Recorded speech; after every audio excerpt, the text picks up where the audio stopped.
Llamé a mi hijo y una voz dijo: «Este número ya no existe». Llamé a mi nuera. Ella respondió: «Ah, suegra, nos mudamos de ciudad hace 2 meses. Se nos olvidó avisarte». Respiré hondo y colgué. Un mes después, recibí una llamada, del banco de ellos, cobrando. Esas palabras todavía me queman la garganta. Todavía siento cómo mis dedos temblaban mientras marcaba ese número por 5ª vez consecutiva. Pensé que era un error del teléfono. Pensé que tal vez mi hijo Damián había olvidado pagar su plan.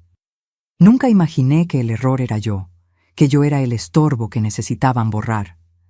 Si esta historia te está tocando el corazón, suscríbete al canal y activa la campanita para que no te pierdas ninguna confesión como esta, porque lo que viene te va a dejar sin palabras.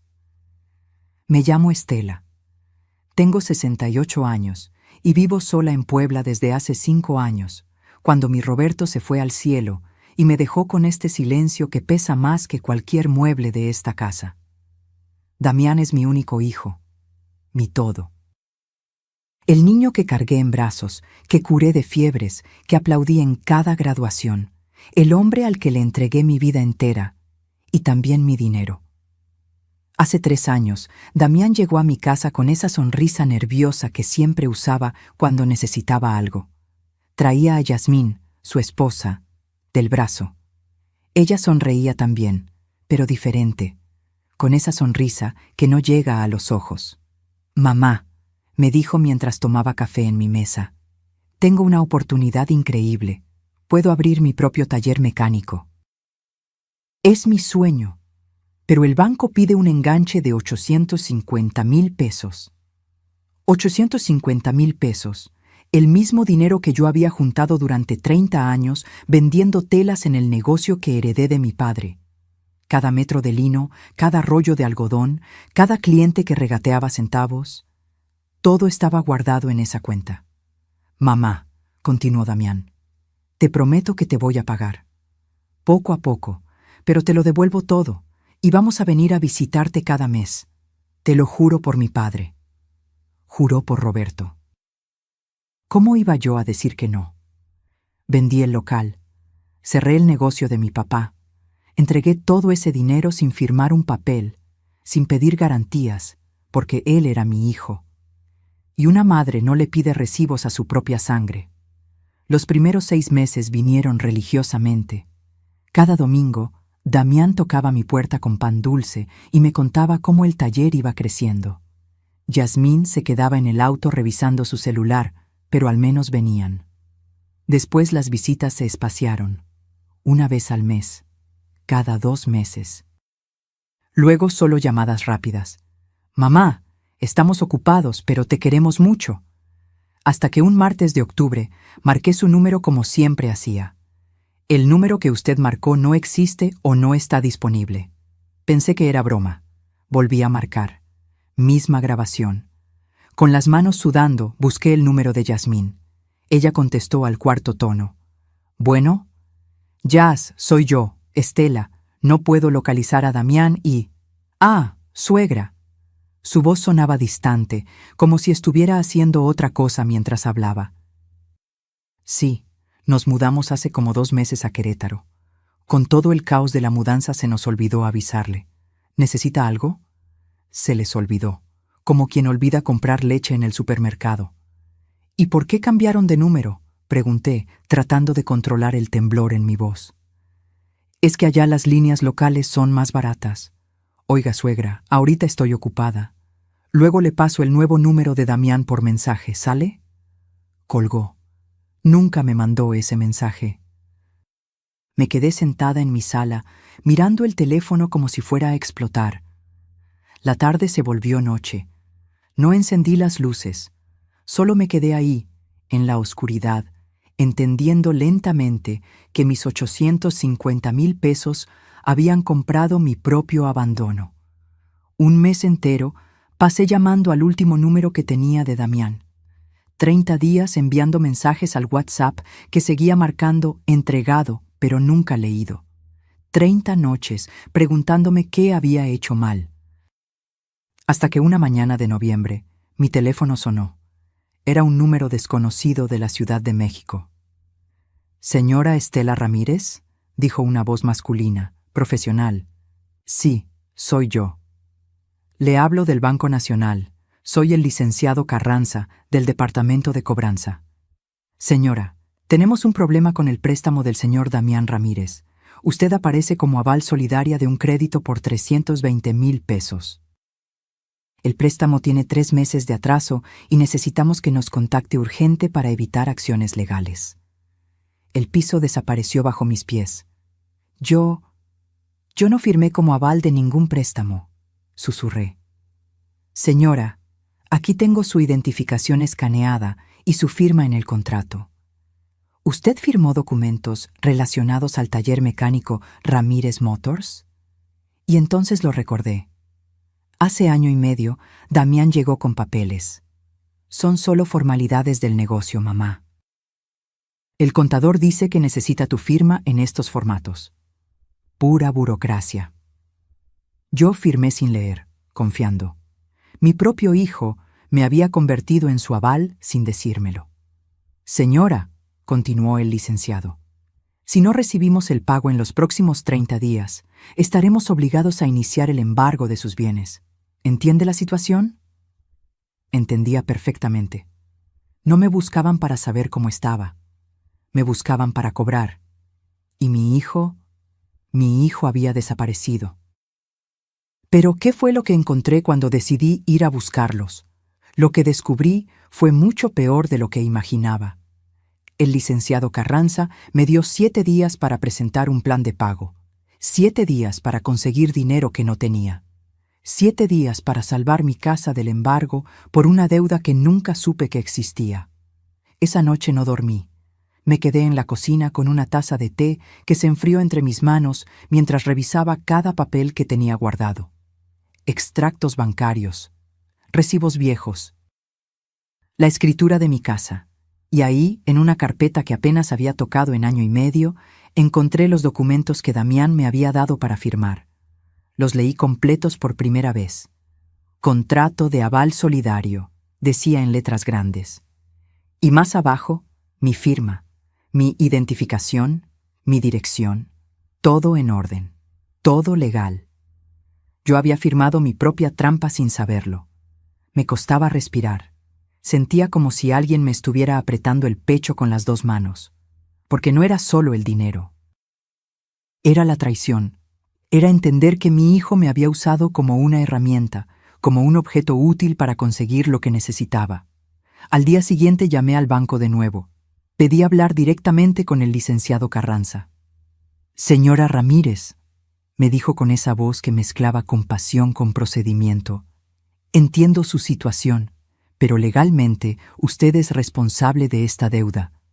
El señor Damián Ramírez dejó de pagar hace 3 meses. Primero pensamos que era un retraso temporal, pero ahora sus teléfonos están apagados y no contesta correos». «¿Correos?», pregunté. «¿Qué correos?». «Los que enviamos a la dirección que dio. ¿No ha recibido notificaciones?». Les había dado su dirección vieja, la de Puebla. Claro que no recibían nada. Se habían esfumado a propósito. «Licenciado, ¿cuánto tengo que pagar para evitar el embargo?». Escuché papeles moviéndose del otro lado.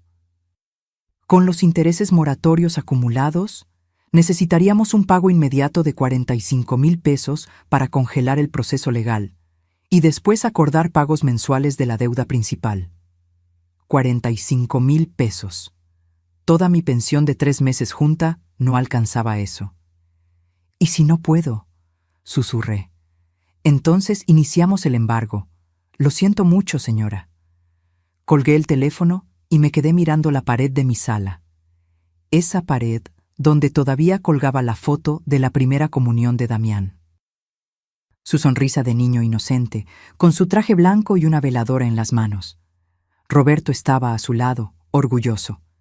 «¿Qué hago, Roberto?», le pregunté a la fotografía. «¿Qué hago con este hijo que criamos?». El silencio fue mi única respuesta. Pasé los siguientes días como sonámbula. Intenté llamar a Damián 100 veces más. Busqué en Facebook, en Instagram, en cualquier red social que conociera. Nada. Era como si se hubieran borrado del mundo. Hasta que mi vecina Remedios, que es como mi hermana aunque no compartamos sangre, me vio llorando en el patio mientras tendía ropa. «Estela, ¿qué te pasa?». Se acercó secándose las manos en el delantal. «Hace días que te veo mal». Y se lo conté todo. Cada detalle, cada peso, cada firma, cada llamada sin respuesta. Remedios me abrazó mientras yo lloraba en su hombro como no había llorado desde el funeral de Roberto. «Ese muchacho no tiene perdón de Dios», murmuró acariciando mi cabello. «Pero tú no vas a quedarte de brazos cruzados, ¿verdad? Tú no eres de las que se rinden». «Ya no sé qué hacer, Reme. Ya no sé. Pues lo primero es ir a buscarlos, a la cara, que te digan de frente por qué te hicieron esto». Tenía razón. Necesitaba verlo a los ojos. Necesitaba entender. Con los 12,000 pesos que tenía ahorrados para emergencias, compré un boleto de autobús a Querétaro. 4 horas de viaje que se sintieron como 4 años. Llevaba conmigo la carpeta con todos los documentos, los estados de cuenta del banco, las transferencias que les había hecho. Llevaba también una fotografía vieja de Damián cuando tenía 5 años, corriendo en el parque con una paleta de hielo derritiéndose en su mano. La guardaba en mi cartera desde entonces. No sé por qué la saqué durante el viaje. Tal vez para recordarme que una vez, hace mucho tiempo, ese niño me amaba. Llegué a Querétaro al atardecer. Renté un cuarto en un hotel barato cerca de la central. La habitación olía a humedad y desinfectante, pero no importaba. No había ido de vacaciones. A la mañana siguiente empecé mi búsqueda. Pregunté en talleres mecánicos de la zona industrial. ¿Conoce el taller Ramírez Motors? Nadie sabía nada. Caminé hasta que me dolieron las rodillas. Gasté en taxis dinero que no debía gastar. Estaba a punto de rendirme cuando pasé por la tienda de abarrotes del antiguo edificio donde vivían en Puebla. La dueña, la señora Consuelo, me reconoció. «Doña Estela, ¿qué hace por acá?» «Busco a mi hijo. ¿No sabría dónde se mudaron?» Consuelo bajó la voz, como si fuera a compartir un secreto peligroso. «Mire, yo no debería meterme, pero usted siempre fue buena conmigo. Escuché a Yasmín presumiendo con otra vecina antes de irse. Dijo que se mudaban a Juriquilla, a una casa en fraccionamiento privado. Vi que ella estrenó una camioneta BMW negra, de esas que cuestan un dineral. La vi porque se estacionó aquí enfrente para despedirse. BMW. Fraccionamiento privado. Juriquilla. Mientras yo temía perder mi casa por su deuda, ellos vivían en lujos. Algo se rompió dentro de mí en ese momento. No fue mi corazón, eso ya estaba roto. Fue algo más profundo.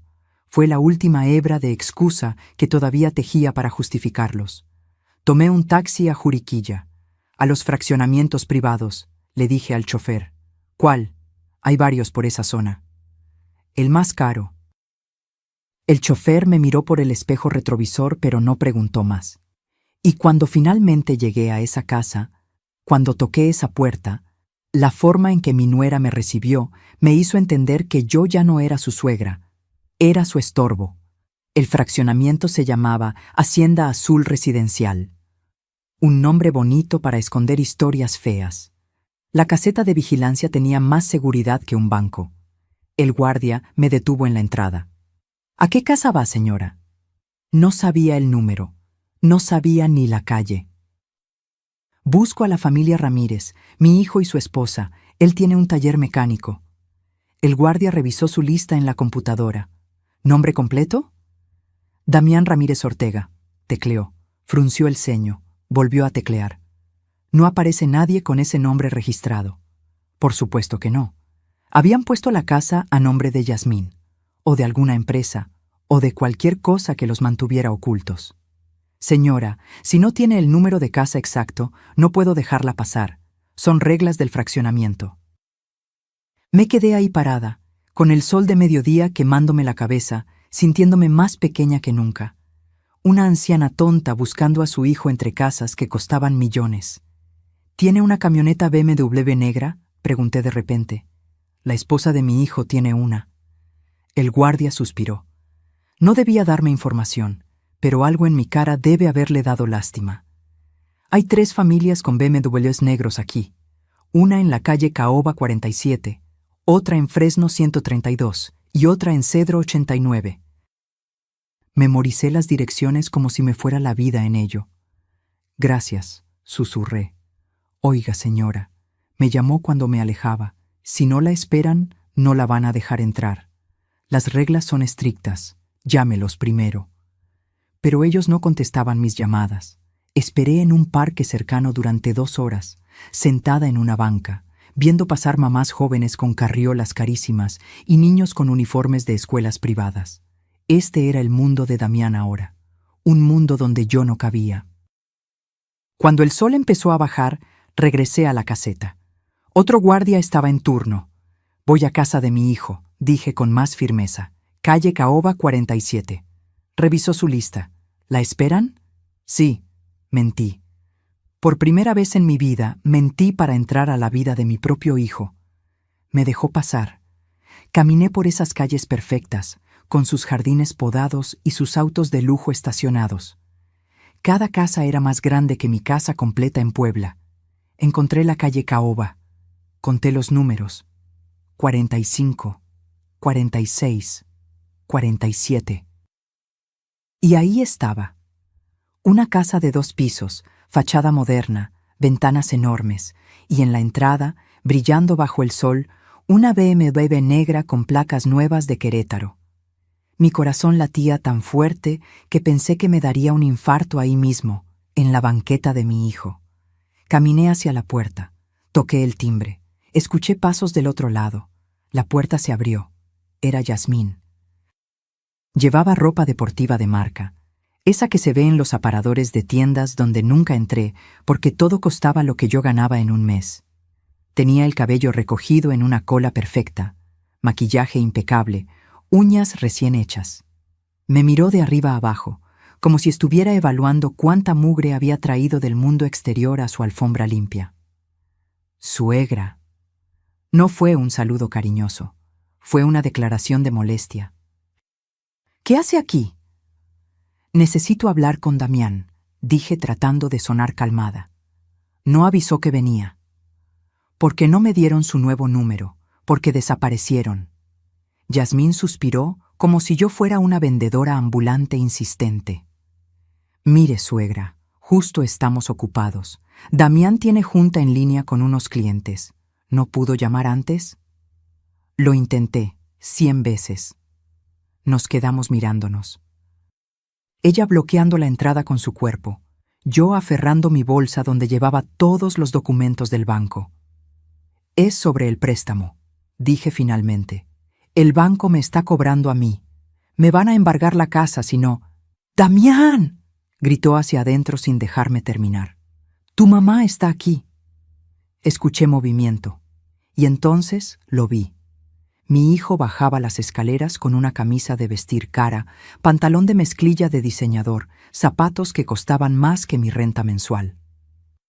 Se había dejado crecer la barba. Se veía mayor, próspero. Cuando me vio, su expresión no fue de alegría, fue de pánico. «Mamá, ¿qué haces aquí?» Esa pregunta me dolió más que cualquier golpe físico. «¿Qué hago aquí? Damián, el banco me está demandando. Firmé como aval de tu préstamo sin saberlo y...» Ya sé, me interrumpió bajando la voz, mirando nervioso hacia los lados como si los vecinos pudieran escuchar. Ha estado complicado, mamá. Con la mudanza, con abrir el nuevo taller, los gastos. Gastos. Miré la casa, miré la camioneta, miré su ropa. Veo que tienen muchos gastos. Yasmín cruzó los brazos. No es tan fácil como parece, suegra. Mantener un negocio requiere inversión. A veces hay que sacrificar cosas para crecer. Sacrificar. Como sacrificar a tu suegra tirándola a los lobos del banco. Necesitan pagar 45,000 pesos esta semana o me quitan mi casa, dije mirando directamente a Damián. La casa donde creciste. Donde tu padre murió. Donde guardé todos tus recuerdos. Damián evitó mi mirada. Mamá, No tengo esa cantidad ahora mismo, pero te puedo dar, no sé, 15,000 para la próxima semana. ¿Te parece? 15,000, cuando yo le había dado 850,000 sin pensarlo 2 veces. ¿Y el resto? Lo iremos juntando, te lo juro. Ya me había jurado antes, por su padre, y aquí estábamos. Yasmín se metió a la casa y regresó con un sobre. Aquí hay 2,000 en efectivo, es lo que tenemos ahora, dijo extendiéndomelo. Los otros 13,000 se los depositamos en la semana. Tomé el sobre, 2,000 pesos. Ni siquiera era propina para ellos. Gracias por venir a visitarnos, suegra. Avise la próxima vez, ¿sí? Yasmín ya estaba cerrando la puerta. Damián me miró una última vez. Vi en sus ojos algo que me partió el alma. No era culpa, era alivio de que me fuera. Cuídate, mamá. La puerta se cerró. Me quedé ahí parada, en el camino de entrada de esa casa que mi dinero había ayudado a pagar, con 2,000 pesos en la mano y 850,000 de deuda en el corazón. Pero lo que descubrí cuando regresé a casa fue aún más desgarrador. Mi hijo no solo me había olvidado, me había borrado de su vida como quien borra un error. El viaje de regreso a Puebla fue el más largo de mi vida. 4 horas mirando por la ventana del autobús, viendo pasar paisajes que no registraba mi cerebro. Solo podía ver una cosa, la cara de mi hijo cerrando esa puerta. Los 2,000 pesos que me dieron los usé para pagar el hotel y el autobús. Me quedaban 300 pesos en el bolsillo cuando llegué a mi casa esa noche. Remedios me esperaba con caldo de pollo caliente. «¿Cómo te fue?», preguntó, aunque mi cara ya le daba la respuesta. Me recibieron como si fuera una limosnera tocando su puerta, dije, mientras las lágrimas finalmente salían. Como si yo les estorbara. Como si mi presencia ensuciara su alfombra nueva. Remedios me abrazó mientras comía entre sollozos. «Ese muchacho se va a arrepentir», murmuró. «Te lo juro por Dios santo que se va a arrepentir». Pero yo no quería venganza. Solo quería a mi hijo de vuelta. Los 13,000 pesos prometidos nunca llegaron. Pasó la semana. Pasó otra. Cada vez que marcaba el número que finalmente me había dado Yasmín, después de rogarle, sonaba ocupado o se iba a buzón. El banco llamaba todos los días. «Señora Ramírez, necesitamos hablar sobre el plan de pago». «Señora Ramírez, el tiempo se está agotando». «Señora Ramírez, si no recibimos pago esta semana, procederemos con acciones legales». No podía dormir, no podía comer. Bajé tanto de peso que mi ropa me colgaba como trapos en un espantapájaros.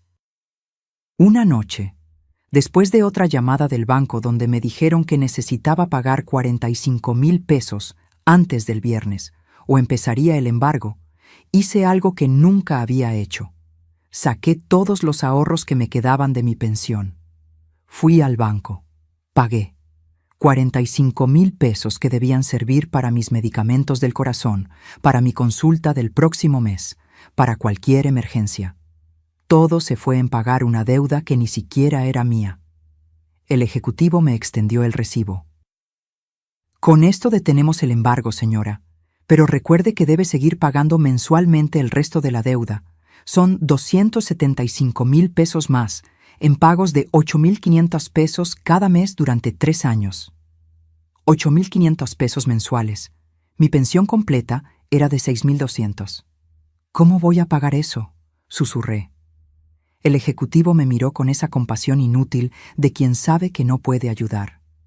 «¿Tiene familia que pueda apoyarla?». Solté una risa amarga que me sorprendió a mí misma. «Mi familia es el problema». Esa misma tarde, Remedios vino con su teléfono en la mano. «Estela, siéntate. Necesito mostrarte algo». «Reme, estoy cansada, no...». «Siéntate». Me senté. Remedios abrió Facebook. Su hija le había enseñado a usarlo el año pasado, y ahora pasaba horas viendo recetas y fotografías de sus nietos. «Mi hija me ayudó a buscar a tu nuera. Encontramos su perfil». Me mostró la pantalla. Era Yasmín. Su foto de perfil mostraba la camioneta BMW, ella con lentes oscuros, sonriendo. Empezó a pasar las publicaciones una por una. Fotos en restaurantes elegantes, platillos que costaban lo que yo gastaba en comida de toda la semana. Fotos en la playa. Fin de semana en Cancún, merecido al vive la vida. Fotos de la casa. Nuestra nueva sala, con muebles italianos, Dreams, Home Sweet Home, fotos de compras, bolsas de tiendas de lujo. Porque una se tiene que consentir self-care. Y entonces Remedios se detuvo en una publicación específica. Era una foto de Yasmín frente a la camioneta BMW. El texto decía: cuando trabajas duro y te esfuerzas, la vida te recompensa. Gracias a mi esfuerzo y determinación, logramos todo esto. Para los que dicen que el éxito se hereda, no. El éxito se construye con sudor propio. Los self-made, sin ayuda de nadie. Trabajo, dedicación, emprendedora. Sin ayuda de nadie. Leí esas palabras 5 veces, 10 veces, hasta que dejaron de ser letras y se convirtieron en puñales. Mi esfuerzo, mi sudor. Los 850,000 pesos que saqué de 30 años vendiendo telas no existían para ella. Yo no existía para ella. «Hay más», dijo Remedios con la mandíbula tensa. Seguimos bajando por el perfil. Había una publicación de hace 2 meses. La familia tóxica existe. A veces hay que alejarse de las personas que solo quieren aprovecharse de ti, aunque sean familia. Mi vida mejoró cuando puse límites. Toxic free, APA, boundaries, APA, paz mental. Me quedé mirando esa publicación sin parpadear. Yo era la familia tóxica. Yo que les di todo. Yo que estaba pagando su deuda con mis últimos ahorros. Yo era la aprovechada. Algo se quebró dentro de mí en ese momento. No fue dolor. El dolor ya lo había sentido 1000 veces. Fue algo diferente. Fue claridad. Vi con nitidez absoluta lo que había sido ciega de ver. Mi hijo me había usado como un cajero automático. Cuando el cajero ya no tenía dinero que dar, simplemente buscó otro banco. «Reme», dije con una voz que no reconocí como mía, «necesito que tu hijo el abogado venga a verme». «¿Horacio?» «Sí, dile que venga mañana y que traiga todo lo que sepa sobre deudas, avales y embargos». Remedios me miró con una mezcla de sorpresa y orgullo. «Ahora sí, Estela, ahora sí te reconozco». Esa noche no lloré. Por primera vez en semanas, no lloré. Me quedé despierta hasta las 3 de la mañana buscando en Internet todo lo que podía sobre leyes de avales. Remedios me había enseñado a usar Google el año pasado, pero nunca lo había usado para algo importante. Esa noche se volvió mi mejor amigo. Leí sobre derechos de los avales, sobre responsabilidades de los deudores principales, sobre qué pasa cuando el deudor principal desaparece. Y encontré algo que hizo que mi corazón latiera más rápido. El aval que paga la deuda del deudor principal puede reclamar todo lo que el deudor posea como forma de pago. Todo, incluyendo su taller. Pero lo que descubrí después fue aún peor.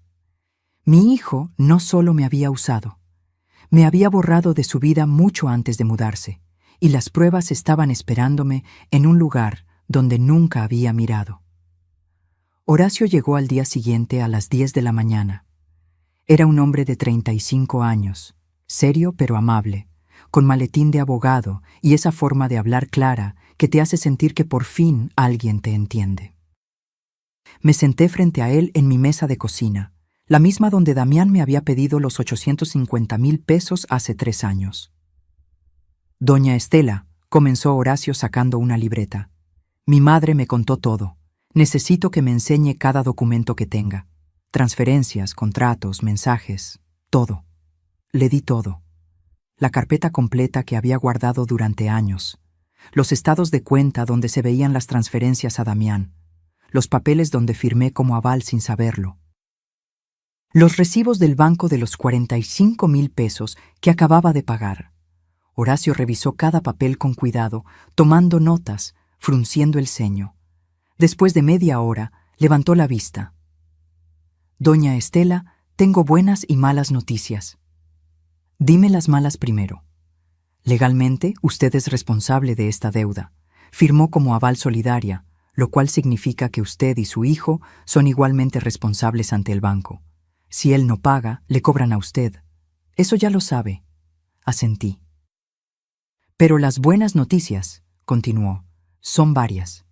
Primero, usted puede demandar a su hijo por fraude si demuestra que la engañaron para firmar. Segundo, puede exigir que le pague cada peso que usted ha puesto. Y tercero, y esto es importante, si usted está pagando la deuda que él contrajo, puede reclamar todo lo que su hijo posea como forma de pago. ¿Todo? Todo, incluyendo el taller mecánico. Si el taller está a nombre de él o de la empresa que él formó, y usted puede demostrar que su dinero ayudó a comprarlo, usted puede embargar ese taller como pago de lo que le debe. Mi corazón latió más fuerte. ¿Cuánto vale un taller mecánico? Depende de la ubicación, el equipo, la clientela, pero si está bien posicionado, podría valer entre 800,000 y 1,500,000 pesos. Más de lo que me debía. ¿Y la casa donde viven? Horacio negó con la cabeza. Si la casa está a nombre de su nuera o rentada, no podríamos tocarla. Pero el taller, ese es diferente. Los negocios son activos embargables. Me quedé en silencio, procesando. ¿Qué me recomienda hacer? Horacio cerró su libreta. Honestamente, doña Estela, mi recomendación legal es diferente a mi recomendación humana. Legalmente, usted debería demandar ya, pero humanamente, es su hijo. Yo le diría que intente una última vez hablar con él. Hágale saber las consecuencias legales. Dele una oportunidad de pagar antes de proceder. Ya intenté hablar con él. Me cerró la puerta en la cara. Entonces inténtelo por escrito, un mensaje claro, con copia de estos documentos, que quede registro de que usted le dio oportunidad. Y si no responde o se niega, ahí sí, proceda con todo. Horacio tenía razón. Necesitaba intentarlo una vez más, pero esta vez no como madre suplicante. Esta vez como mujer que conocía sus derechos. Esa tarde, con ayuda de Remedios y su hija Lupita, que sabía usar el WhatsApp mejor que nadie, redacté un mensaje. Damián, pagué 45,000 pesos al banco para detener el embargo de mi casa. Casa que hubiera sido tuya algún día. Te estoy pidiendo por última vez que pagues la deuda que tú contraíste. Tengo derecho legal a recuperar cada peso que he puesto, incluyendo los 850,000 que te presté. Si no recibo respuesta en 5 días, procederé legalmente. No quiero hacer esto, pero tampoco voy a perder mi casa por tu irresponsabilidad. Tu madre. Lupita apretó enviar. El mensaje se marcó como entregado a los 2 segundos. Esperamos. 5 minutos. 10 minutos. Entregado cambió a leído. Y entonces, nada. No hubo respuesta. Pasó un día, 2 días, 3 días. El mensaje seguía ahí, leído, ignorado. Al 4.º día me llegó un mensaje, pero no de Damián. Era de un número desconocido. Decía, Doña Estela, soy la prima de Yasmín. Mi prima me pidió que le dijera que por favor deje de hostigar a su familia. Ellos están pasando por problemas financieros fuertes y sus presiones solo empeoran las cosas. Mi prima dice que usted debió saber en qué se metía cuando firmó esos papeles. Nadie la obligó. Por favor, ya no los busque. Leí ese mensaje 5 veces. Nadie me obligó. Tenían razón. Nadie me puso una pistola en la cabeza para firmar. Solo usaron algo mucho más efectivo. Mi amor de madre. Le mostré el mensaje a Horacio. Perfecto, dijo. Este mensaje es oro. Están admitiendo que saben de la deuda y que se niegan a pagar. Además, usar a terceros para amenazarla puede considerarse acoso. ¿Quiere proceder? Miré la foto de Roberto en la sala. Esa foto donde él sonreía con Damián, bebé en brazos. Roberto, susurré, perdóname. Y le dije a Horacio, procede. Pero antes de que Horacio empezara los trámites legales, algo dentro de mí me dijo que investigara más. Si iban a pelear sucio, yo necesitaba conocer todo. Esa noche, Lupita me enseñó algo que cambió el juego completamente. Doña Estela, ¿su hijo tiene correo electrónico? Sí, pero yo nunca lo uso. ¿Pero usted tiene correo? Sí, uno que Damián me ayudó a abrir hace años, pero no sé ni la contraseña. Lupita sonrió. Vamos a recuperarla.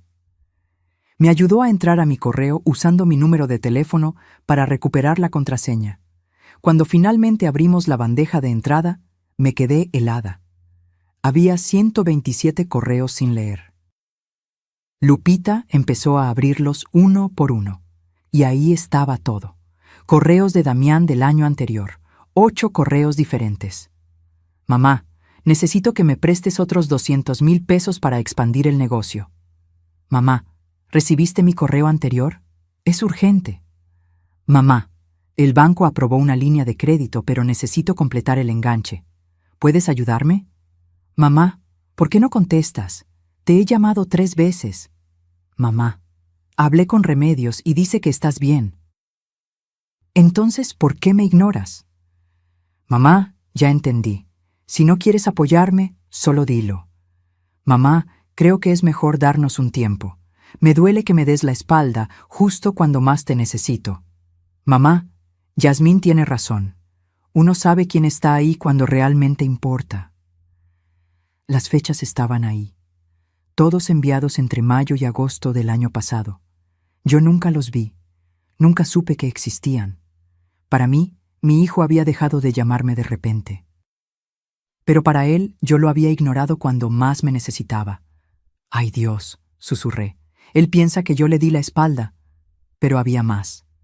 En la carpeta de enviados encontré correos que yo nunca escribí. Correos de mi cuenta enviados a Damián. Los abrí con manos temblorosas. Damián, ya te ayudé suficiente. No pienso darte más dinero. No me busques más. Necesito mi espacio. Tu esposa tiene razón en cuidar su patrimonio. Deberías hacer lo mismo. Yo nunca escribí esos correos. Alguien entró a mi cuenta, dije con la voz quebrada. Lupita revisó el historial de inicio de sesión. Mire, doña Estela, aquí dice que su cuenta fue accedida desde Puebla, desde la IP de su casa, pero en fechas cuando usted no sabía ni usar el correo. Solo había una persona que tenía mi contraseña. Damián. Él mismo me había ayudado a crear la cuenta. Tenía acceso total. Mi hijo había enviado esos correos haciéndose pasar por mí, para tener excusa de alejarse. Para justificar ante su esposa por qué dejábamos de hablarnos. Yasmín probablemente nunca supo toda la verdad. Damián le había mostrado esos correos falsos y le había dicho, «¿Ves? Mi mamá me rechazó. Ella me dio la espalda». Y entonces entendí todo. Mi hijo no me había olvidado por accidente. Me había borrado intencionalmente. Me había construido como villana en su propia historia para no sentirse culpable. Y cuando descubrí por qué hizo todo esto, cuando entendí el verdadero motivo detrás de cada mentira, todo cobró sentido de la manera más dolorosa. No dormí en toda la noche. Me quedé frente a la computadora que Lupita había dejado prendida, leyendo una y otra vez esos correos falsos que Damián envió desde mi cuenta.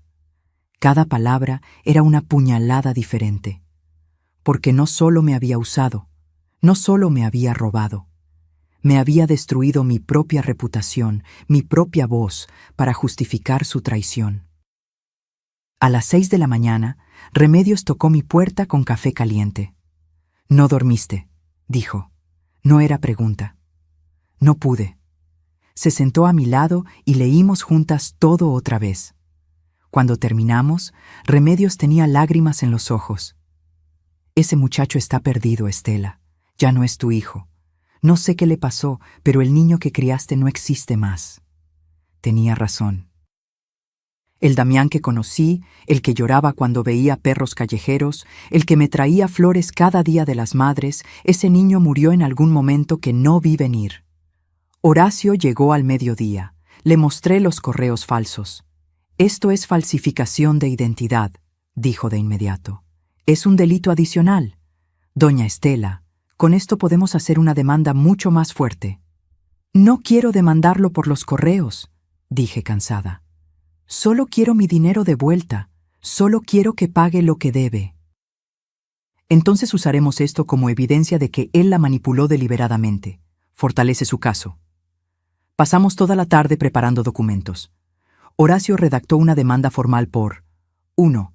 Recuperación de préstamo de 850,000 pesos. 2. Pago de deuda bancaria donde yo era aval, 275,000 pesos restantes. 3. Daños y perjuicios por fraude. 4. Embargo preventivo del taller mecánico Ramírez Motors. ¿Cuánto tiempo tomará esto?, pregunté. Si no se presenta a las audiencias o no contesta la demanda, podemos tener sentencia en 3 meses. Si pelea, puede tardar 6 meses a 1 año. 1 año más de agonía. ¿Y si paga antes? Si paga el total de la deuda antes de que haya sentencia, todo se detiene. Entonces, démosle una última oportunidad. Una sola más. Horacio me miró con esa mezcla de admiración y tristeza que los abogados tienen cuando saben que su cliente está siendo demasiado buena. Doña Estela, él ya tuvo muchas oportunidades. Lo sé, pero necesito mirarme al espejo después de esto. Necesito saber que hice todo lo posible. Esa tarde llamé a Damián desde el teléfono de Remedios, un número que él no conocía. Contestó al tercer timbrazo. ¿Bueno? Damián, soy tu mamá. Silencio del otro lado. Luego un suspiro. Mamá, ya te dije que... Encontré los correos. Lo interrumpí. Mi voz era firme, sin lágrimas. Los correos falsos que enviaste desde mi cuenta. Los que escribiste haciéndote pasar por mí. Más silencio. Largo. Pesado. No sé de qué hablas, dijo finalmente. Damián, tengo las fechas. Tengo el historial de inicio de sesión. Sé que fuiste tú. Mamá, tú no entiendes. Yasmín estaba presionándome. Decía que tú solo querías controlarnos, que te importaba más tu dinero que mi felicidad. Necesitaba demostrarle que yo había intentado y tú me rechazaste. Ahí estaba, la confesión. ¿Entonces me convertiste en la villana de tu matrimonio? No, yo solo necesitaba espacio, necesitaba que ella viera que yo había puesto límites contigo. ¿Límites? Damián, yo te di 850,000 pesos sin pedirte nada a cambio. ¿Qué límites necesitabas poner? Mamá, ya pasó. No podemos cambiar el pasado. Pero podemos arreglar el presente. El banco me demandó.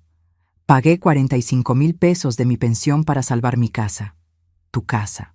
La casa donde está enterrado tu padre. Mamá, yo no tengo ese dinero ahora. ¿No tienes? ¿O no quieres? ¡No tengo!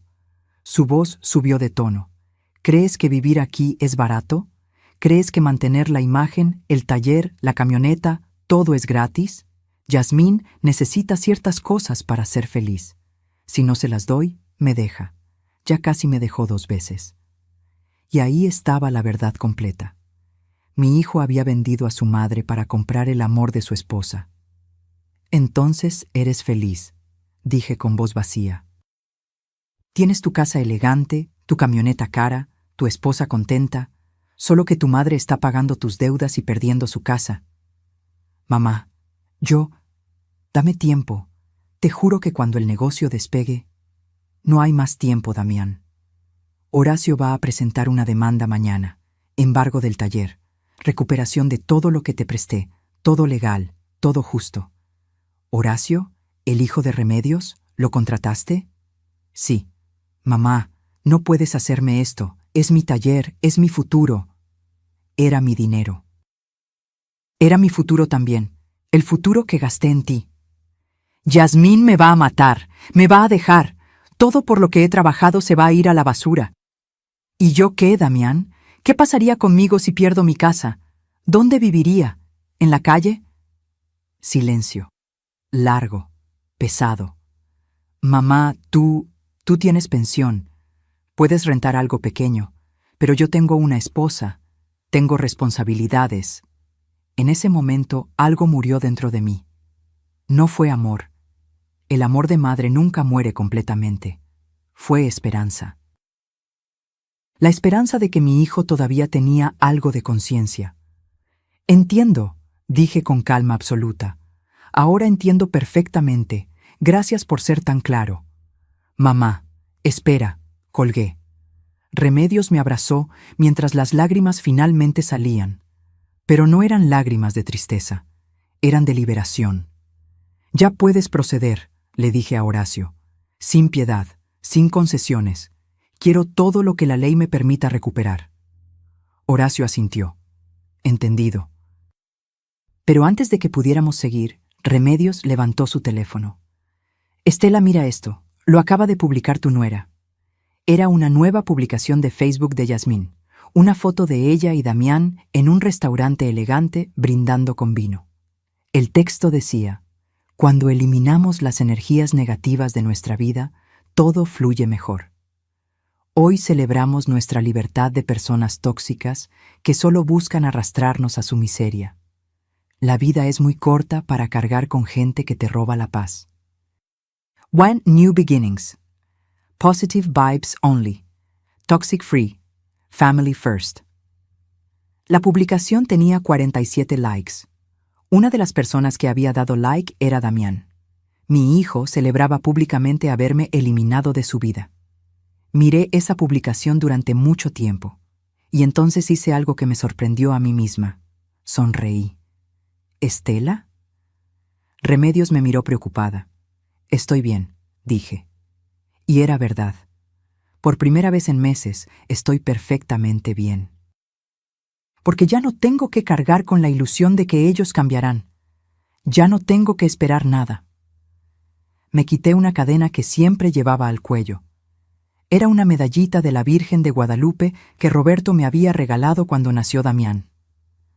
Dentro tenía una foto de Damián bebé. La abrí, saqué la foto. La miré una última vez. Adiós, mi niño, susurré. Porque el hombre en el que te convertiste, a ese no lo conozco. Guardé la medallita vacía. Y le dije a Horacio: ahora sí. Quiero que le duela tanto como me dolió a mí. Lo que no sabía era que el dolor apenas comenzaba. Pero esta vez no sería mío. La demanda se presentó un martes de febrero. Horacio entregó todos los documentos en el Juzgado Civil de Puebla y solicitó embargo preventivo del taller ubicado en Querétaro. Pueden tardar una semana en notificarlos, explicó. Cuando reciban la citación, tendrán 20 días para contestar o presentarse a audiencia. Esa semana fue extraña. Me sentía como si estuviera flotando, no triste, no feliz, simplemente vacía. Cada mañana me levantaba, hacía mi café, miraba la foto de Roberto en la sala. ¿Hice bien?, le preguntaba.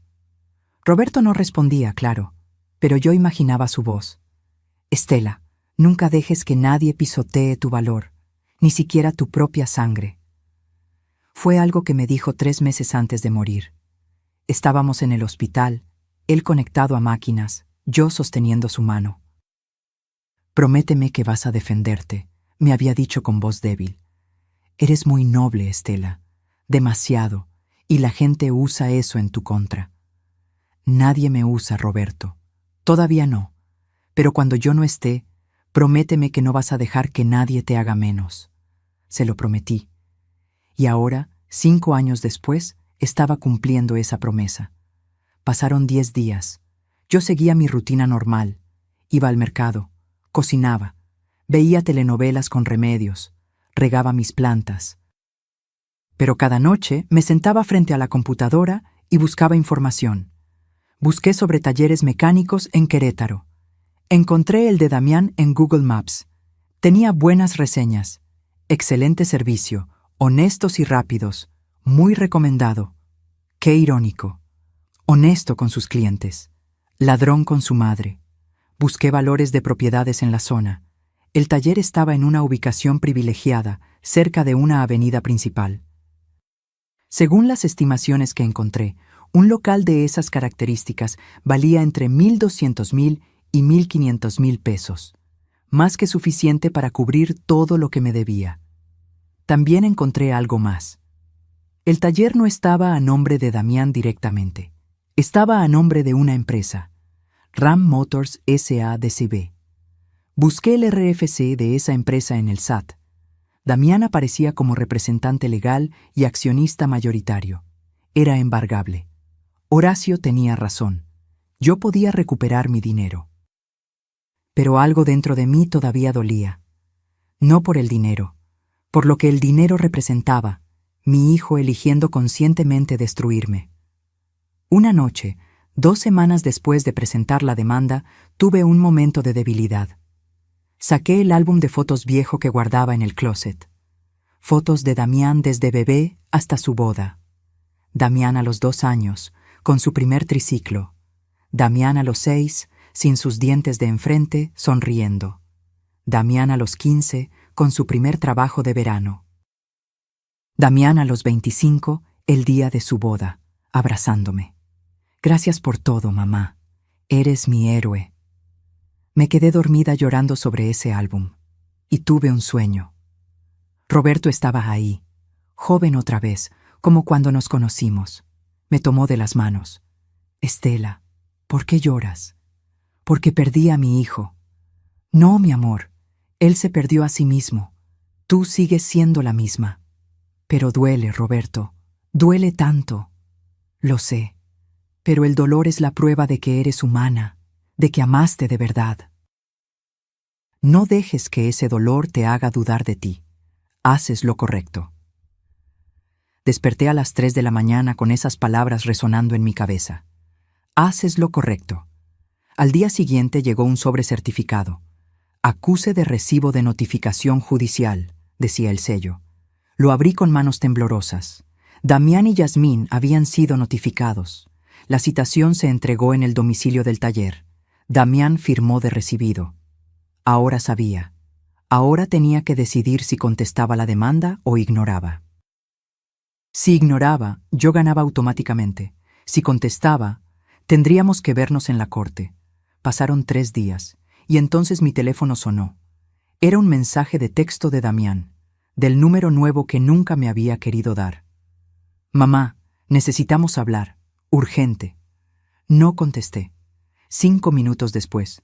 Mamá, por favor, esto es serio. No puedes embargar mi taller. Es mi sustento. Seguí sin contestar. 10 minutos después. Mamá, contesta.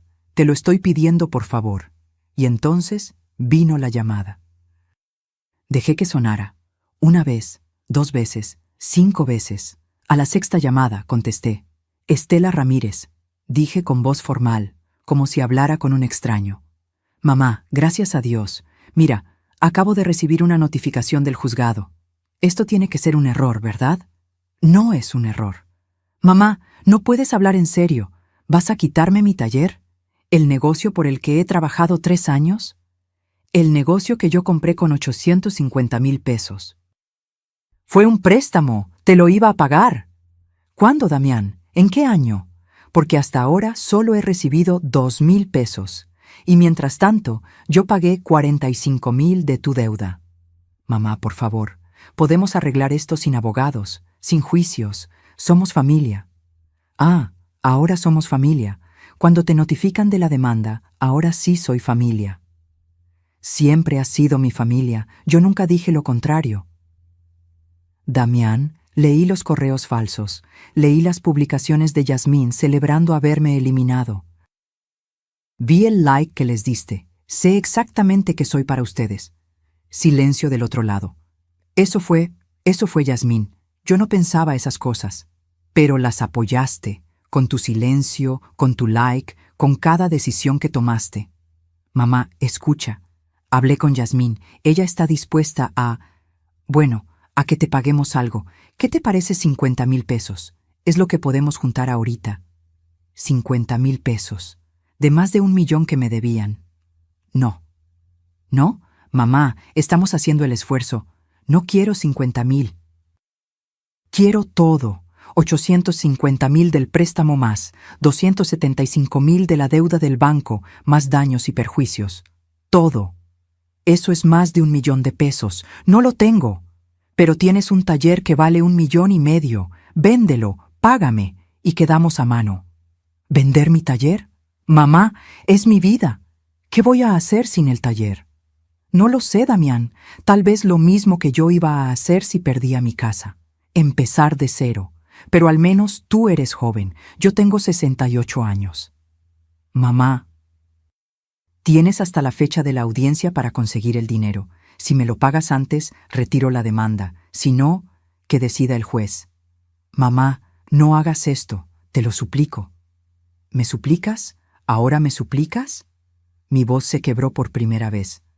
Yo te supliqué que contestaras mis llamadas.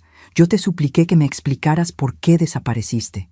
Yo te supliqué que pagaras aunque sea algo de la deuda. ¿Y qué hiciste? Me bloqueaste, me humillaste y celebraste eliminarme de tu vida.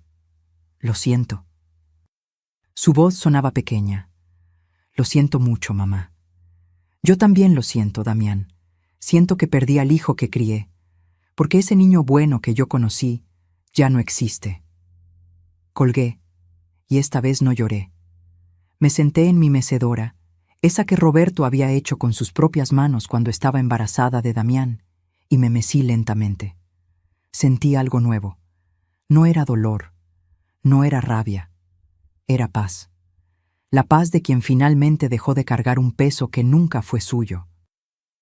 Pero Damián y Yasmín no se quedarían quietos, y lo que planearon para detenerme fue tan bajo que terminó siendo su propia sentencia. Los siguientes días fueron un silencio extraño. Damián no volvió a llamar. No hubo mensajes. Nada. Eso no me gusta, dijo Horacio cuando le conté. Cuando alguien deja de pelear de repente, significa que está preparando algo. ¿Cómo qué?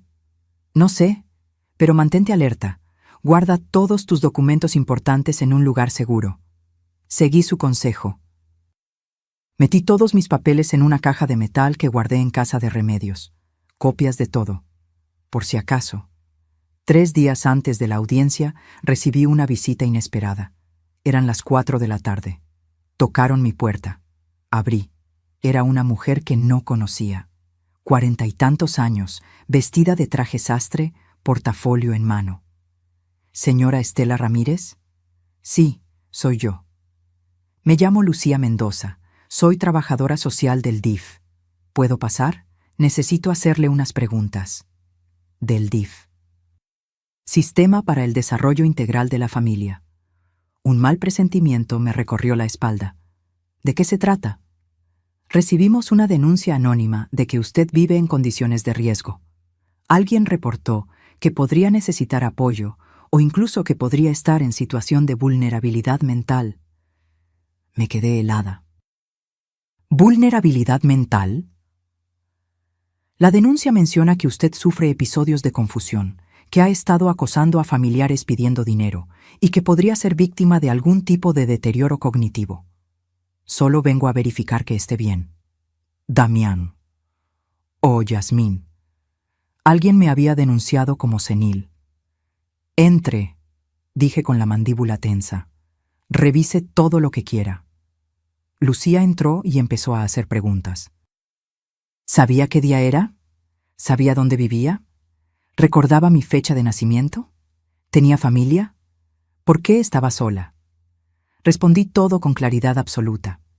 Revisó mi casa, mi cocina limpia, mi baño ordenado, mi sala impecable, mis medicamentos organizados por día de la semana. Señora Ramírez, dijo finalmente, está claro que usted está perfectamente bien. No hay ningún indicio de deterioro cognitivo ni de condiciones de riesgo. Lo sé. ¿Tiene idea de quién pudo hacer esta denuncia? Mi hijo. O mi nuera. Estoy demandándolos por fraude y deudas. Supongo que esta es su forma de defenderse. Lucía apretó los labios. Entiendo. Lamentablemente, las denuncias falsas son más comunes de lo que cree, especialmente en casos de disputas familiares. Voy a cerrar el expediente como sin fundamento. Si vuelven a molestarla, puede reportarlo como acoso. Gracias. Cuando Lucía se fue, llamé a Horacio inmediatamente. Intentaron declararme incompetente, dije con voz temblorosa de rabia. Para invalidar la demanda. Hijos de... Horacio se contuvo. Doña Estela, esto es grave, pero también es perfecto, porque ahora tenemos evidencia de mala fe. Van a quedar muy mal ante el juez. Esa noche no pude dormir de pura indignación. No era el dinero. Ya no era el dinero. Era que mi propio hijo intentó hacerme pasar por loca para escapar de sus responsabilidades. Pero entonces pasó algo inesperado. Al día siguiente, temprano en la mañana, tocaron mi puerta otra vez. Esta vez era un hombre mayor, 60 y tantos años, pelo cano, con overol de mecánico. ¿Señora Ramírez? Sí. Disculpe la molestia. Me llamo Ernesto Vega. Era socio de su hijo en el taller. ¿Era? Damián nunca le contó de mí, ¿verdad? No. Ernesto suspiró. ¿Puedo pasar? Creo que hay cosas que usted necesita saber. Lo dejé entrar. Se sentó en mi sala, nervioso, retorciendo una gorra entre las manos. Señora, cuando Damián abrió el taller hace 3 años, yo puse 300,000 pesos. Él puso el resto. Íbamos a ser socios al 50-50. Trabajé en ese taller desde el primer día. Pero hace 6 meses, Damián me dijo que el negocio no estaba dando suficiente dinero, que teníamos que cerrar mi participación. Me presionó para que firmara unos papeles renunciando a mi parte. Me prometió devolverme mis 300,000 en pagos mensuales. Y nunca me pagó, ni un peso. Y descubrí por qué. El taller está prosperando. Tiene buenos ingresos. Damián me mintió para quedarse con todo. Presenté una demanda hace 3 meses. Me quedé en silencio, procesando. ¿Por qué me cuenta esto? Porque me enteré de su demanda. Un conocido que trabaja en el juzgado me lo comentó. Y pensé, tal vez podemos ayudarnos mutuamente. Si usted gana el embargo del taller, yo pierdo mi oportunidad de recuperar mi dinero. Pero si trabajamos juntos... ¿Qué propone? Que unamos las demandas. Entre usted y yo, Damián nos debe más de 1 millón de pesos. Si logramos el embargo conjunto, podemos liquidar el taller, dividir el dinero según lo que nos debe a cada uno y ambos recuperamos lo nuestro. Miré a ese hombre. Vi en sus ojos el mismo cansancio, la misma traición que yo sentía. ¿Damián le hizo firmar como aval de algún préstamo sin que usted supiera? No, pero me hizo firmar documentos de disolución de sociedad bajo engaños. Igual es fraude. Tenía razón. Hable con mi abogado. Le di el teléfono de Horacio. Él verá cómo proceder. Ernesto se fue con una mezcla de esperanza y tristeza. Y yo me quedé pensando. ¿A cuántas personas más había traicionado mi hijo? Horacio llamó esa tarde. Doña Estela, hablé con el señor Vega. Su caso es sólido. Si unimos fuerzas, la demanda es imbatible. Damián va a perder el taller sí o sí. ¿Eso es legal? Totalmente. Son 2 acreedores diferentes reclamando deudas legítimas. El juez va a ordenar la liquidación del activo principal, que es el taller, y se distribuye el dinero entre los acreedores según lo que les debe. ¿Y Damián? Damián se queda sin nada, y aún así probablemente no alcance para cubrir todo. Tendría que pagar el resto con otros bienes o con pagos mensuales por años. Por primera vez en semanas, sonreí. No de felicidad, de justicia. Proceda. La audiencia estaba programada para el viernes a las 10 de la mañana. Horacio me recogió temprano. Yo llevaba mi mejor vestido, ese azul marino que usaba para ocasiones importantes. Roberto siempre decía que ese vestido me hacía ver fuerte. Necesitaba verme fuerte. Llegamos al juzgado. Era un edificio viejo en el centro de Puebla, con pasillos fríos y olor a papel viejo. En la sala de espera vi a Ernesto. Me saludó con un gesto de cabeza, y entonces los vi llegar. Damián y Yasmín. Él llevaba traje, ella, vestido elegante y tacones. Venían con su propio abogado, un hombre joven con cara de tiburón. Damián me vio. Nuestras miradas se encontraron. Vi en sus ojos algo que me sorprendió, miedo. Tenía miedo de mí, de su propia madre. Yasmín me lanzó una mirada de puro veneno. Nos llamaron a la sala. El juez era un hombre de 50 años, pelo entrecano, mirada seria. Caso 247-2024. Ramírez Ortega contra Ramírez Pérez. Más demanda acumulada de Vega Morales contra Ramírez Ortega. Y entonces comenzó. Lo que pasó en esa sala ese día, lo que se dijo, lo que se reveló, lo que se destruyó, cambió todo para siempre. El juez revisó los expedientes durante lo que pareció una eternidad. El silencio en la sala era tan denso que podía escuchar mi propio corazón latiendo. Bien, dijo finalmente. Tenemos aquí 2 demandas contra el señor Damián Ramírez Ortega. La primera, de su madre, la señora Estela Ramírez Pérez, por recuperación de préstamo de 850,000 pesos, más deuda bancaria de 275,000 pesos, donde ella figura como aval, más daños y perjuicios. La segunda, del señor Ernesto Vega Morales, por liquidación fraudulenta de sociedad por 300,000 pesos. Ambas demandas solicitan embargo del mismo bien, el taller mecánico Ram Motors. ¿Es correcto? Sí, su señoría, respondieron Horacio y el abogado de Ernesto al unísono. Señor Ramírez Ortega, ¿desea contestar la demanda? El abogado de Damián se levantó. Era un hombre delgado con lentes y una sonrisa falsa. Su señoría, mi cliente reconoce que existen deudas pendientes, pero argumenta que las demandantes están exagerando las cantidades. Además, el taller mecánico es su única fuente de ingresos. Embargarlo sería dejarlo sin sustento. Entiendo, dijo el juez. ¿Tiene su cliente documentación que contradiga las cantidades reclamadas? Estamos preparando... ¿Tiene o no tiene? En este momento no, pero... Entonces, las cantidades están aceptadas hasta que demuestre lo contrario. Señora Ramírez, ¿desea agregar algo? Horacio me hizo un gesto para que me levantara. Me puse de pie. Mis piernas temblaban, pero mi voz salió firme. Su señoría, yo le di a mi hijo 850,000 pesos de mi patrimonio sin pedirle nada a cambio porque era mi hijo y confiaba en él. Me hizo firmar como aval de un préstamo sin decirme, y cuando el banco me cobró, mi hijo desapareció. Cambió su número de teléfono, se mudó sin avisarme, me bloqueó. Tuve que pagar 45,000 pesos de mi pensión para evitar que me embargaran mi casa.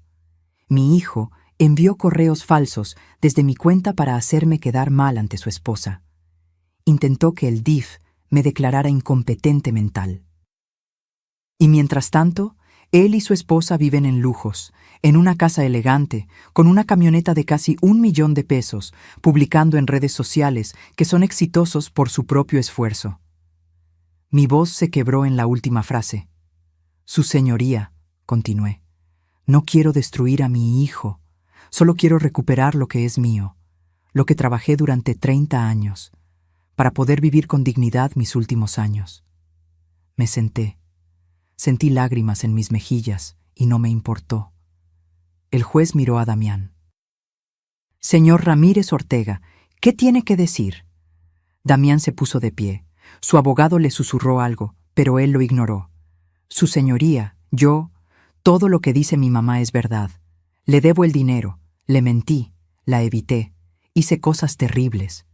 Yasmín lo jaló del brazo, susurrando furiosa. Damián se soltó. Pero tenía miedo, continuó. Miedo de no poder pagar, miedo de decepcionar a mi esposa, miedo de admitir que había fracasado. Entonces construí mentiras sobre mentiras hasta que todo se me salió de control. Hizo una pausa. Me miró directamente. Mamá, lo siento. Siento todo. No espero que me perdones. Pero necesito que sepas que nunca dejé de quererte. Solo dejé de ser un buen hijo. El silencio en la sala era absoluto. ¿Y el señor Vega? Preguntó el juez. Damián bajó la mirada. También le mentí. Le robé su inversión porque necesitaba el dinero para mantener apariencias que no podía pagar. Yasmín se levantó de golpe. ¿Qué estás diciendo? No digas nada más. Ya basta, Yasmín. dijo Damián con cansancio. Ya basta de mentiras. El juez golpeó su martillo. Orden en la sala. Señora, siéntese. Yasmín se sentó, con la cara roja de furia. El abogado de Damián parecía querer hundirse en su silla. Su señoría, dijo Horacio levantándose, ante la confesión del demandado solicitamos sentencia inmediata. Embargo total del taller mecánico, liquidación del bien y distribución proporcional entre los acreedores según lo adeudado. El juez revisó los papeles nuevamente.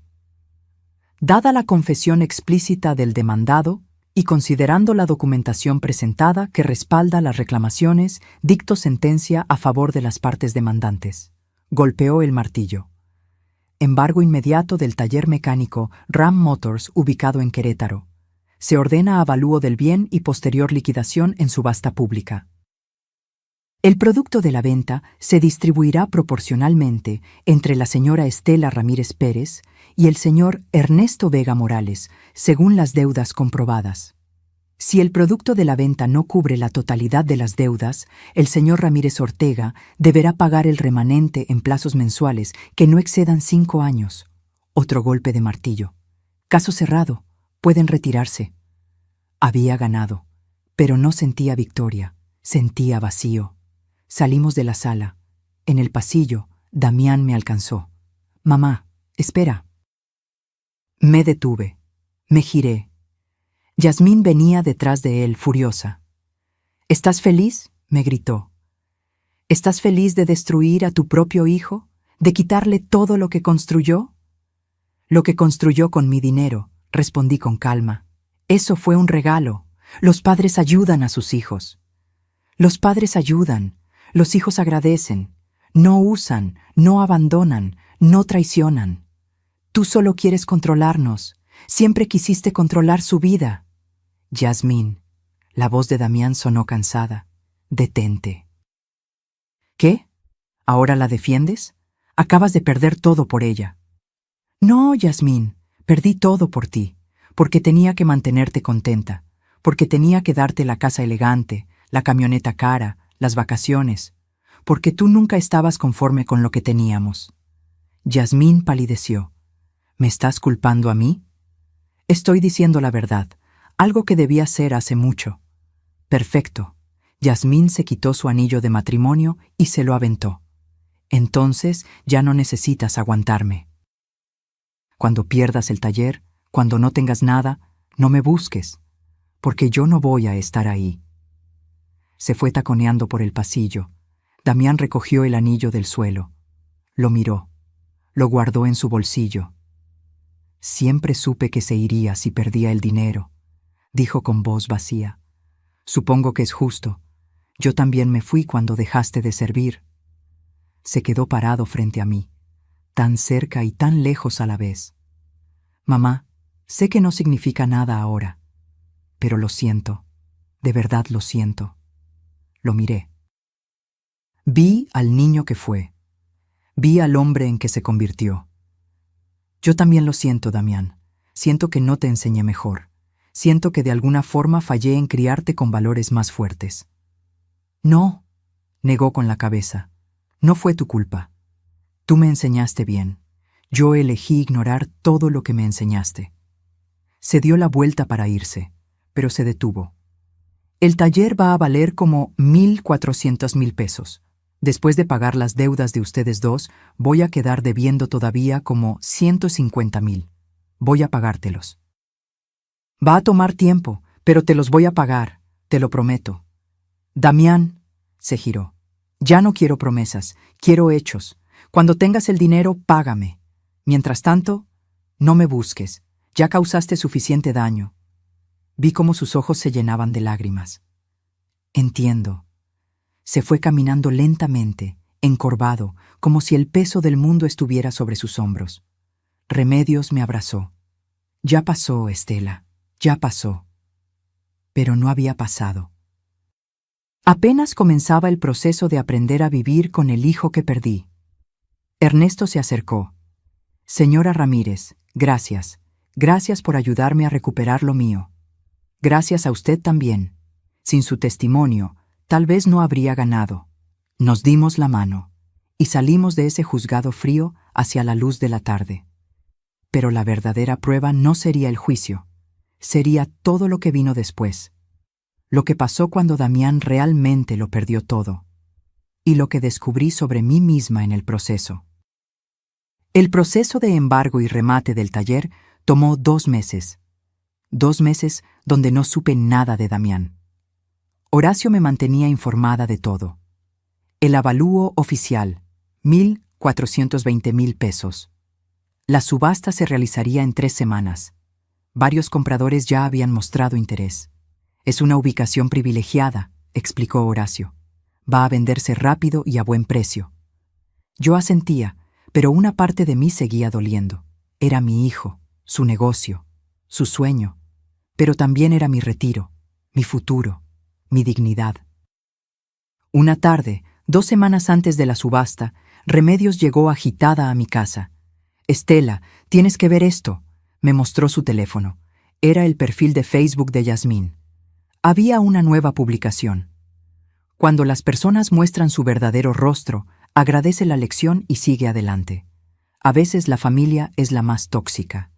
Me libré de un matrimonio manipulador y de una suegra controladora. Nueva vida, nueva yo.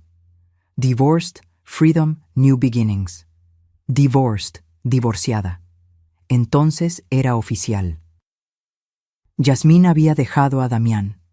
Revisé más publicaciones. Había fotos de ella en un restaurante con un hombre nuevo. Nueva etapa, mejores decisiones, decía el pie de foto. No sentí satisfacción, solo tristeza. Yasmín había sido parte del problema, sí, pero Damián había tomado sus propias decisiones. La semana de la subasta recibí una llamada inesperada. «Señora Ramírez, habla Daniela, del despacho del licenciado Horacio. Hay un hombre en la oficina que quiere hablar con usted. Dice que es importante. ¿Quién es? Prefiere decírselo en persona. ¿Puede venir?» Fui. En la oficina me esperaba un hombre de unos 40 años vestido con ropa de trabajo. «Señora Ramírez, me llamo Arturo Chávez. Soy mecánico. Trabajaba en el taller de su hijo». Me senté frente a él. «¿Qué necesita?» «Verá, me enteré de la subasta. Cuando Damián nos contó que iba a perder el taller, nos reunimos todos los empleados. Somos 5 mecánicos que llevamos años ahí. Es nuestro sustento». «Lo siento», dije sinceramente, «pero no tengo opción». «Lo entiendo, señora.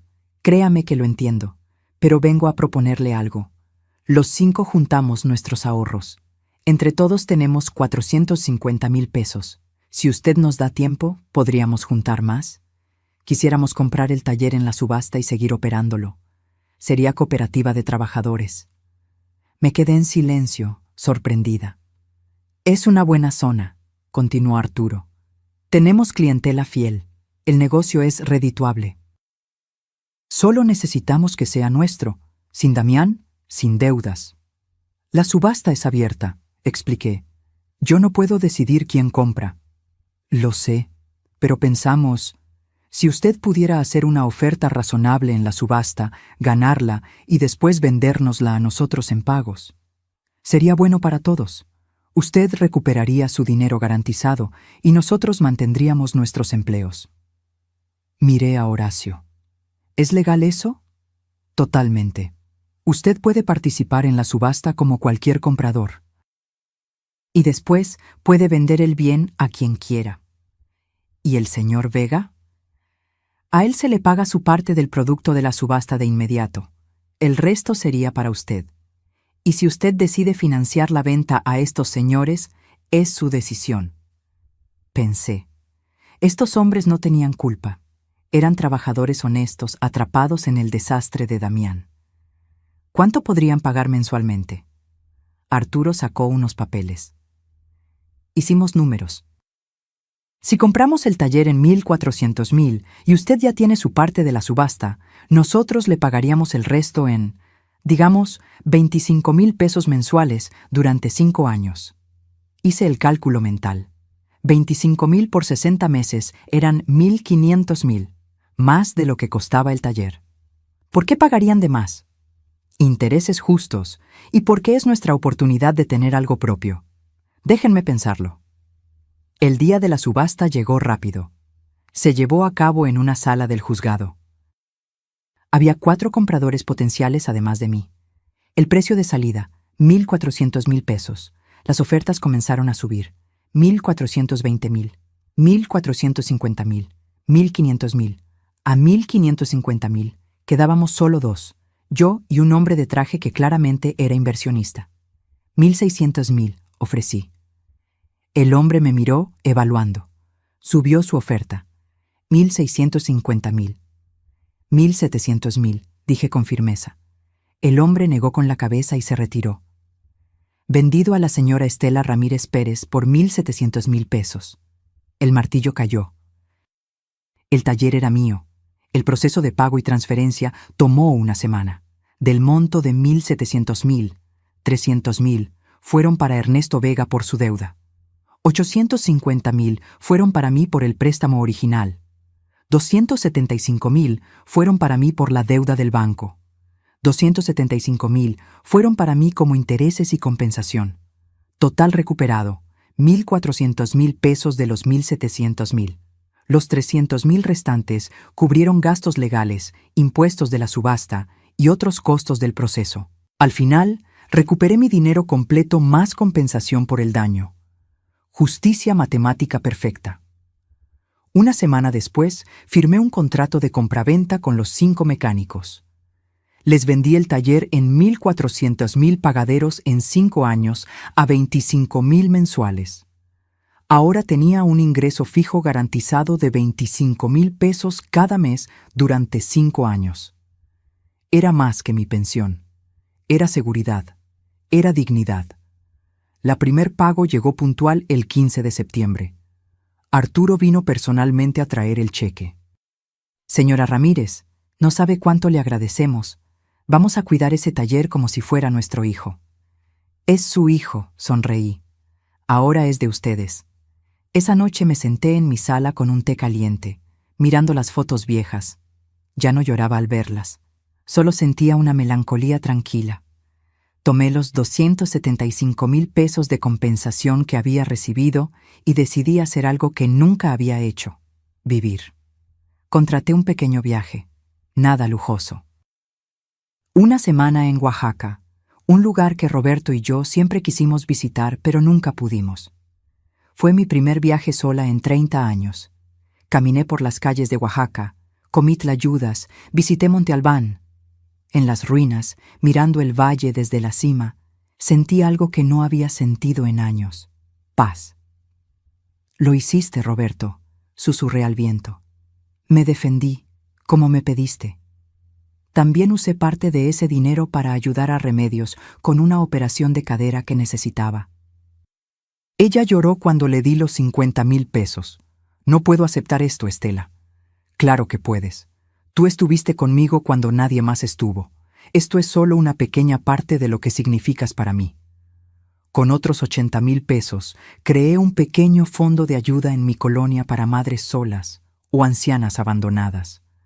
Cada mes, Remedios y yo dábamos entre 3,000 y 5,000 pesos a una familia que lo necesitara. No era mucho, pero era algo, y el resto lo guardé para emergencias. Para no volver a quedar vulnerable nunca más. Pero faltaba algo, faltaba el cierre con Damián, y cuando llegó, fue de una manera que nunca esperé. 6 meses después de la subasta, era un día común, febrero otra vez. 1 año exacto desde que empezó esta pesadilla. Estaba regando mis plantas en el patio cuando mi teléfono vibró. Número desconocido. Dudé, pero contesté. ¿Mamá? Era Damián. Su voz sonaba diferente, más pequeña, rota. Soy yo. Largo silencio. ¿Cómo estás?, preguntó finalmente. Bien. ¿Y tú? Sobreviviendo. Estoy trabajando en un taller aquí en Puebla. Solo como mecánico, no como dueño. El dueño es buena gente, me paga 8,000 pesos quincenales. Rento un cuarto en una vecindad. 8,000 pesos quincenales, lo mismo que él ganaba antes de tener el taller. ¿Y Yasmín? Se casó con el tipo con el que salía. Vi las fotos en Facebook. Se ven felices. Lo siento. Yo no. Ahora entiendo que nunca me quiso. Solo quiso lo que yo podía darle. Cuando no pude darle más, se fue. Como yo hice contigo. Silencio largo. Mamá, te llamo porque quiero disculparme de verdad, no como en el juzgado. Esto no es porque quiera algo, es porque he tenido mucho tiempo para pensar, para entender lo que hice, para vivir las consecuencias. ¿Y qué entendiste? Que fui un pésimo hijo, que te usé, que te traicioné, que preferí impresionar a una mujer que nunca me amó en lugar de cuidar a la única persona que me amó incondicionalmente toda mi vida. Sentí un nudo en la garganta. También entendí, continuó, por qué lo hiciste, por qué me demandaste. No fue venganza, fue supervivencia, fue dignidad, fue enseñarme una lección que yo nunca aprendí por las buenas. Damián, déjame terminar, por favor. Necesito decir esto. Llevo meses ensayándolo. Esperé. Te destrocé la vida, mamá, y la mía también.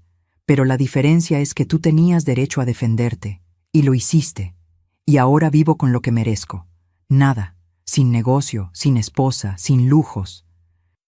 Solo un cuarto pequeño, un trabajo honesto, y las consecuencias de mis decisiones. No mereces nada, dije con voz suave. Mereces aprender, y parece que estás aprendiendo. ¿Tú crees? No lo sé, Damián. El tiempo lo dirá. Silencio. Mamá, ¿algún día podrás perdonarme? Cerré los ojos. Esa pregunta era la más difícil. No lo sé. Tal vez. Pero no hoy. Todavía duele mucho. Lo entiendo. Solo quería que supieras que estoy trabajando para ser mejor. Para ser el hijo que debí ser desde el principio. Me alegra oírlo. ¿Podría llamarte de vez en cuando? Solo para que sepas que estoy bien. No espero que me contestes siempre. Solo no quiero que pienses que desaparecí otra vez. Pensé cuidadosamente mi respuesta. Puedes llamar, una vez al mes, no más. Y en esas llamadas solo quiero saber que estás trabajando honestamente y viviendo con integridad. No quiero dramas. No quiero pedir ayuda. ¿Entendido? Entendido. ¿Damián? ¿Sí? Me alegra que estés trabajando. Me alegra que estés pagando tus consecuencias. Pero sobre todo, me alegra que finalmente entiendas lo que hiciste. Yo también, mamá, te amo, aunque no tenga derecho a decirlo. Yo también te amo, aunque ya no de la misma forma. Colgamos. Me quedé en el patio, con el teléfono en la mano, procesando. No había perdonado. No estaba segura si algún día lo haría, pero al menos ahora había honestidad. Ya no había máscaras. 3 semanas después, llegó un sobre a mi puerta. Dentro había 5,000 pesos en efectivo y una nota escrita a mano. Mamá, sé que te debo 150,000 todavía. Este es el primer pago. Van a ser 30 pagos de 5,000 pesos. Va a tomar 2 años y medio, pero los voy a cumplir todos. No es el dinero, es la promesa. Con amor, Damián. Guardé el dinero, guardé la nota. Cada mes, durante los siguientes 30 meses, llegó un sobre con 5,000 pesos. A veces la nota decía, mes 8, seguimos adelante. Otras, mes 15, gracias por darme tiempo. O simplemente, mes 22, te amo, mamá. Yo no contestaba los sobres, pero tampoco los rechazaba. En el mes 18, Damián me llamó. Mamá, conocí a alguien. Se llama Patricia. Es maestra, sencilla, trabajadora. Le conté todo lo que hice, lo que te hice, y no se fue. Dijo que todos merecemos segundas oportunidades. Me da gusto por ti, dije sinceramente. Pero esta vez, cuídala de verdad, no con dinero, con respeto. Lo haré, te lo prometo. En el mes 30 llegó el último sobre. Dentro había 5,000 pesos y una foto. Era Damián y Patricia juntos. Ella se veía amable, con sonrisa genuina. Él se veía tranquilo.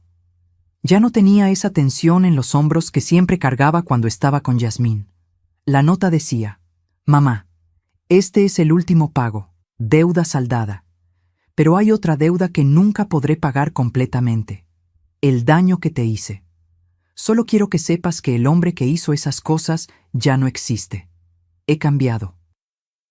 No porque lo perdí todo, sino porque finalmente entendí lo que importa. Patricia y yo nos vamos a casar en junio. Sería el honor de mi vida si vinieras, pero lo entenderé si no quieres. Te amo, siempre te amaré. Tu hijo, Damián». Miré esa foto durante largo rato, y entonces llamé a Remedios. «Reme, necesito un vestido nuevo. Voy a una boda». La boda fue pequeña, en un jardín público de Puebla, solo 30 invitados. Cuando llegué, Damián me vio y se le llenaron los ojos de lágrimas. «Viniste». «Vain», confirmé, «pero no por ti, por mí, porque necesitaba cerrar este capítulo». Patricia se acercó. Era incluso más bonita en persona. Sencilla, sin maquillaje excesivo, con ojos bondadosos. «Señora Ramírez, es un honor conocerla. Damián me ha contado todo, y quiero que sepa que nunca dejaré que olvide el valor de la familia. Nunca». La abracé. «Cuídalo, pero cuídate tú también, no te pierdas en él». «Lo prometo». La ceremonia fue simple, bonita. Cuando el juez preguntó si alguien se oponía al matrimonio, hubo silencio total. Esta vez, Damián había elegido bien. En la pequeña recepción, Damián se acercó a mí. «Mamá, ¿podemos hablar un momento?» Caminamos hacia un rincón del jardín. «Quiero que sepas algo», dijo.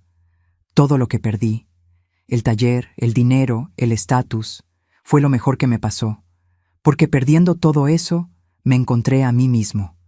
Encontré lo que realmente importa. ¿Y qué es? Vivir honestamente.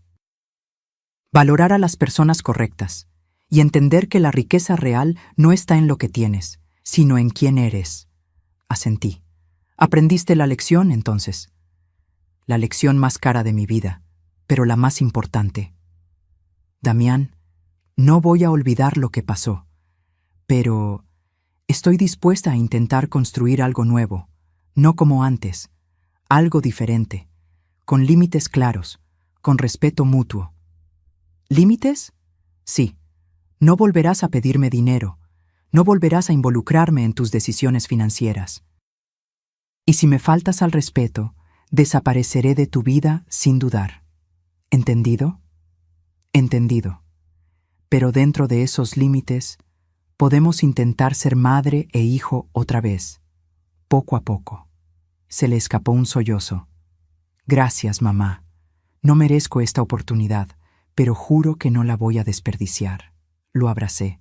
Por primera vez en casi 2 años, abracé a mi hijo. No era el mismo abrazo de antes. Era más cuidadoso, más consciente. Pero era un abrazo, y a veces eso es suficiente. Han pasado 3 años desde que todo comenzó. 3 años desde esa llamada del banco que cambió mi vida para siempre. Estoy sentada en mi sala, la misma donde lloraba cada noche hace años. Pero ahora es diferente. Hay plantas nuevas en las ventanas, fotos nuevas en las paredes, y una paz que no había sentido en décadas. Los 25,000 pesos mensuales del taller siguen llegando puntualmente. Arturo y sus compañeros convirtieron el negocio en algo próspero. Incluso abrieron una segunda sucursal el año pasado. «Todo gracias a usted, doña Estela», me dijo Arturo en su última visita. Sin su confianza, seguiríamos siendo solo empleados. «Sin su esfuerzo, el taller no valdría nada», respondí. «Ustedes hicieron el trabajo. Yo solo les di la oportunidad. Uso parte de ese ingreso para vivir cómodamente. Ya no cuento centavos. Ya no me preocupo por las medicinas. Puedo comprar el pan que me gusta sin sentir culpa. Otra parte la sigo invirtiendo en el Fondo de Ayuda Comunitaria. En 3 años hemos ayudado a 14 familias, madres solteras, ancianos olvidados, gente que necesitaba solo una oportunidad. Remedios y yo nos volvimos voluntarias en el centro comunitario. Damos pláticas sobre abuso financiero familiar. Es sorprendente cuántas personas viven situaciones similares a la mía. Pensé que era la única, me dijo una señora de 70 años la semana pasada. Pensé que era mi obligación aguantar. No es obligación, le respondí, es decisión, y podemos decidir diferente. Damián me llama cada domingo, visita una vez al mes, siempre trae algo pequeño, pan dulce, flores, una foto nueva. Patricia está embarazada, van a tener una niña, le pondrán Estela. No tienes que hacerlo, le dije cuando me lo contaron. Pero queremos, insistió Patricia, queremos que nuestra hija lleve el nombre de una mujer fuerte, de una mujer que supo defenderse, para que ella también aprenda a hacerlo. Y me quedé sin palabras. Ser abuela otra vez me asusta, pero también me emociona. Esta vez, con límites, con claridad, sin convertirme en cajero automático ni en salvadora. Ernesto Vega se volvió mi amigo. Nos tomamos café cada 15 días. Compartimos historias de cómo nuestros hijos nos enseñaron las lecciones más duras. Pero aprendimos, dice siempre, y ahora somos más fuertes. Roberto sigue en su foto de la sala. A veces le hablo como antes. Lo hice, mi amor. Me defendí. Puse límites. Encontré mi fuerza. Y juro que su sonrisa en la foto se ve más brillante. Ayer, mientras ordenaba el closet, encontré el álbum viejo de Damián, las fotos de cuando era niño. Las miré sin llorar, solo con nostalgia suave. Ese niño se perdió en algún lugar del camino, pero el hombre en que se convirtió está intentando encontrarse. Y eso es suficiente. Cerré el álbum y lo guardé en el estante superior. El pasado está ahí, lo acepto, pero ya no vivo en él. La vida me enseñó algo crucial en estos años. Amar a tus hijos no significa sacrificarte por ellos. Significa enseñarles a ser personas íntegras. Y a veces, la mejor enseñanza es dejar que enfrenten las consecuencias de sus acciones. También aprendí que perdonar no significa olvidar. Significa soltar el veneno, soltar el resentimiento que te enferma el alma, pero manteniendo la memoria que te protege de repetir errores. Y la lección más importante, tu valor no depende de cuánto das, sino de cuánto respetas lo que eres. Durante años fui la madre que daba todo sin esperar nada, y pensaba que eso me hacía buena madre. Ahora sé que me hacía madre vulnerable, madre usada, madre agotada. La buena madre no es la que se deja destruir, es la que enseña límites con amor, la que dice no cuando es necesario, la que se defiende, demostrando a sus hijos que defenderse no es egoísmo, es dignidad. Esta mañana, antes de escribir esta última parte de mi historia, salí al patio con mi café. El sol apenas estaba saliendo. El cielo tenía ese color rosado que tanto me gusta, y me sentí agradecida. Agradecida por el dolor que me enseñó, por la traición que me fortaleció, por la pérdida que me liberó, porque al final no perdí un hijo, gané una vida, mi vida, completa, libre, digna. Y eso, después de todo, es lo único que realmente importa. Mensaje final. Si esta historia tocó tu corazón, si te viste reflejada en mis palabras, o si conoces a alguien que está viviendo algo similar, déjame un comentario contándome desde dónde nos estás viendo y qué fue lo que más te impactó de esta historia. Dale like si crees que el amor propio no es egoísmo, sino supervivencia. Y suscríbete al canal para seguir escuchando historias de vida real, de mujeres reales que aprendieron a defenderse. Porque la verdadera riqueza no está en lo que posees. Está en lo que no permites que te quiten, tu dignidad, tu paz, tu valor. Y eso nadie puede arrebatártelo, a menos que tú se lo permitas. Fin.